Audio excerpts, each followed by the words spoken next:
जब सुने के होई भोजपुरी गाना बस बजे के चाही गाना।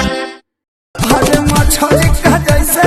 तड़प जवानी रहुआ से पिया हम सच कहतानी छोड़िया वा जाला भी सदा राजा सपना देखा के हमके भुला के दूसरा से शादी रचैलो बोलम जी ई कहा कोइलो सनम जी ई कहा कोइलो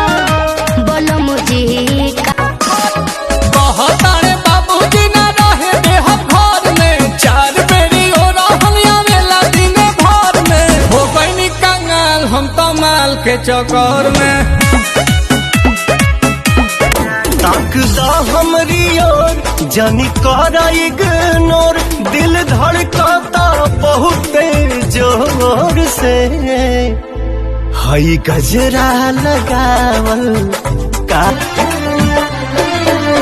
झूठे पिया बनू मोहब्बत के पानी अब ससुरा में जा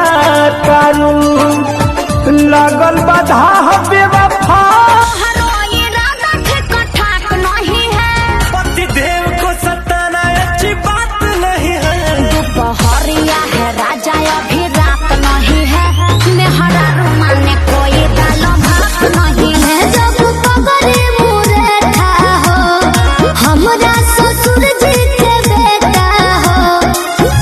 लहा बेला हो बदलवा बहलवा नवाए सखी हम कारी प्यार तुहसे तू तो सजा दिलू तुहरे दिल हो कि चार जार कतही लगा लेलू तुहरे दिल हो कि चार जार तेरी अदाएं लड़कियों को दीवाना बनाएगी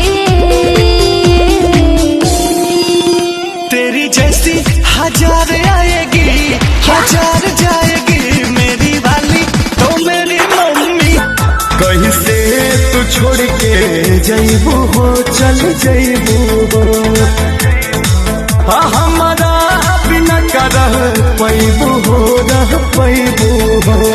रो रो के हम यही नहीं कमा के गुरु बाबा से धो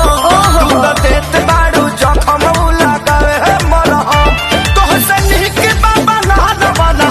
पानिया अरे मीठी बतिया बतिया के तू हमसे नहीं लड़वली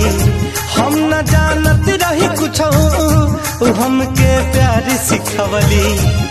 जाने कौन